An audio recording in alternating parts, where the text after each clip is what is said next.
Assalamualaikum warahmatullahi wabarakatuh. Perkenalkan, nama saya Andanova Rawi Yuliano, NIM 721141960 dari Rombel Akuntansi A 2019. Di sini saya akan menjelaskan mengenai proyek 5, yaitu formulir pembelian buku web atau HTML pada sistem informasi manajemen. Ya, langsung saja tanpa berlama-lama. Yang pertama, contoh. Teknik yang pertama adalah field text. Misalnya untuk field nama, di mana pengguna mengetikkan sebaris data, lalu untuk menu dropdown, what course are you checking, mengkombinasikan jawaban yang akan ditanyakan dalam tempat kecil di halaman web, tetapi masih memungkinkan sejumlah pilihan yang bersifat eksklusif lainnya. Lalu teknik tombol radio, what type of book do you prefer, sesuai jika beberapa pilihan yang saling eksklusif ditampilkan. Lalu teknik input terakhir adalah kotak teks untuk mengisi komentar. Teknik ini memungkinkan pengguna untuk memasukkan beberapa baris data dengan satu input. Lalu, kelebihan masing-masing teknik. Menu dropdown menawarkan jawaban saling eksklusif, sama halnya dengan tombol radio, tetapi memakan tempat yang lebih sedikit pada layar komputer. Jika terdapat 5 atau lebih pilihan, misalnya memilih negara bagian untuk halaman surat, menu dropdown lebih baik dibandingkan dengan tombol radio. Tetapi tombol radio memiliki kelebihan, dapat menampilkan semua pilihan kepada pengguna dengan satu tayangannya. Lalu bagian-bagian formulir contoh. Formulir ini dimulai seperti pada proyek 3. Perbedaan yang paling signifikan adalah pada baris nama, baris 6 dan 5 dari kode HTML yang digunakan untuk membuat formulir tersebut. Baris 13 dan 17 adalah perintah-perintah untuk menangkap input untuk nama dan alamat email pengguna. Perintah ini memungkinkan input berukuran 35 sehingga maksimal 35 karakter dapat dimasukkan ke dalam kotak teks. Pada baris 20, hanya memasukkan baris kosong ke dalam formulir. Lalu bagian halaman web berikutnya menanyakan mata kuliah yang diambil oleh siswa. Lalu baris 23 hingga 29 menunjukkan bagaimana pilihan-pilihan yang ditentukan.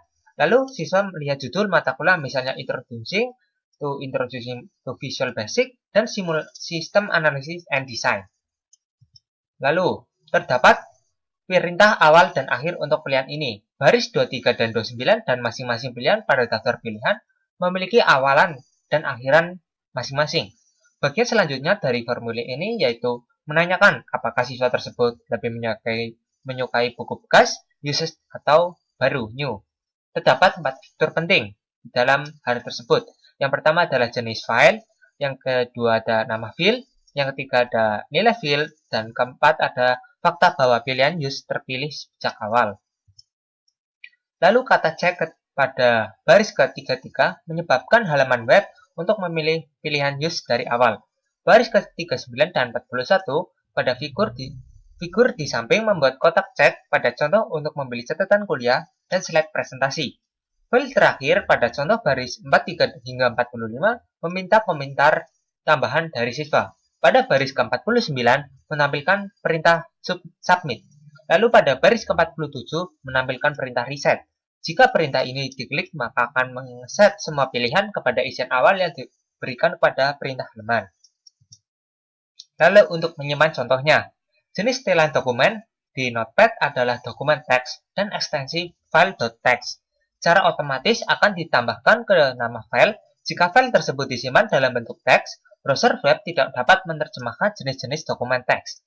Masukkan nama file seperti box.htm untuk proyek Anda, tetapi tanpa tanda kutip. Jenis file yang dipilih yaitu save as typa.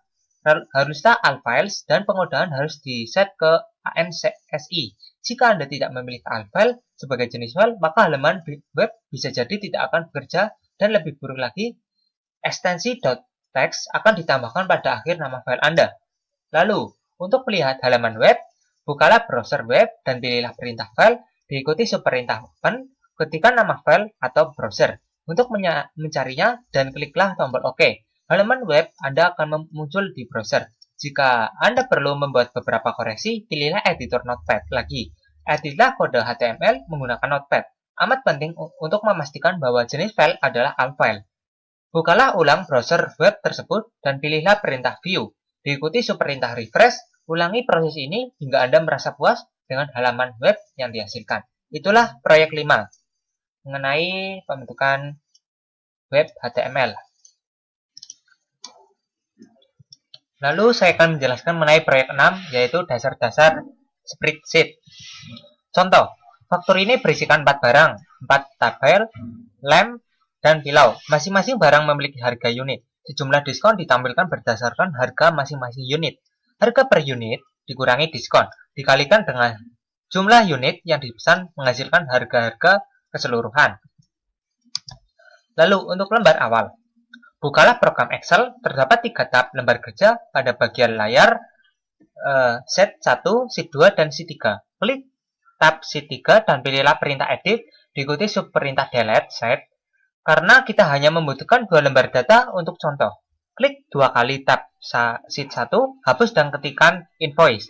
Lalu klik 2, sheet 2, dan hapus ketikkan diskon.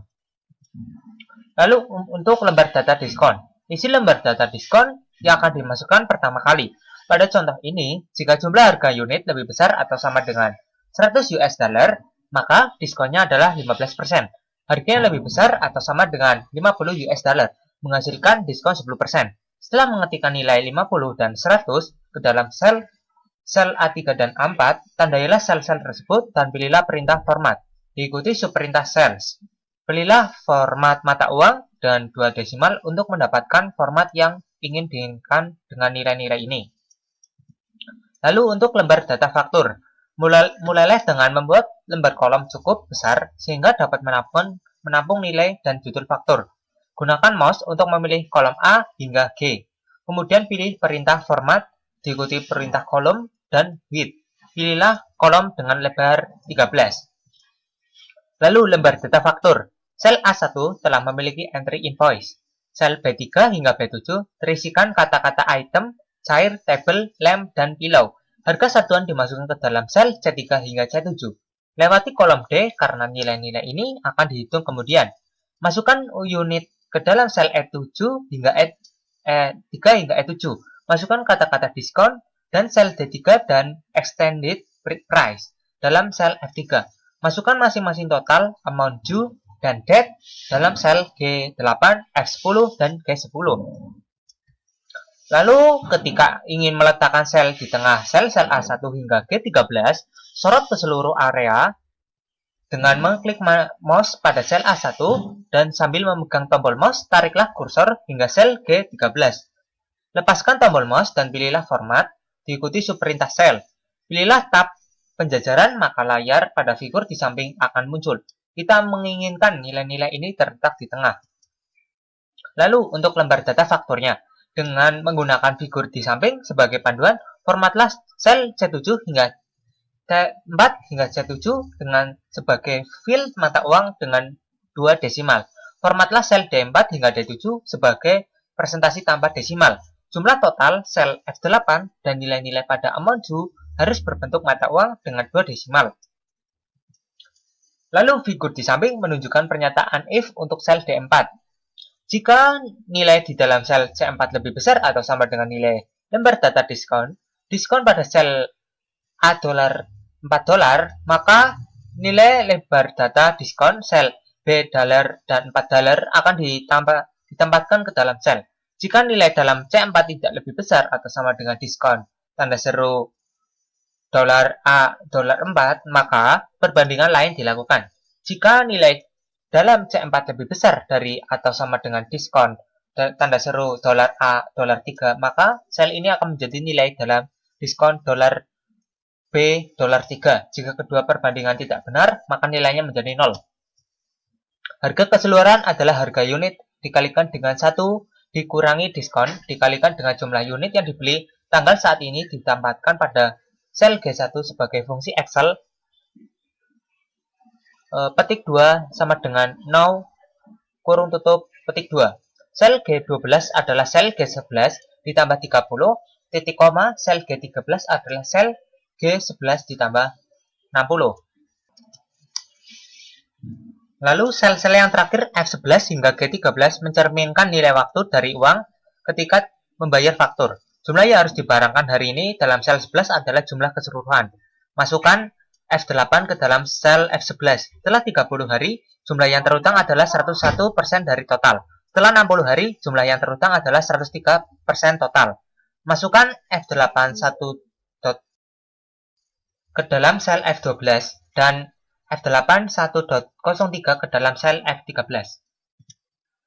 Lalu figur di samping menampilkan layar yang dihasilkan dari pemilihan perintah format diikuti dengan perintah sel dan mengklik tombol tab font. Anda dapat membuat judul kolom dengan huruf tebal atau mengubah ukuran font pada kata invoice dalam sel A1. Untuk menyimak contohnya, kita sebaiknya menyimak contoh sebagai example P6. Excel secara otomatis akan menambahkan ekstensi .xls kepada nama file. Sekian dari saya untuk proyek 6-nya. Kurang lebihnya mohon maaf. Wassalamualaikum warahmatullahi wabarakatuh. See you.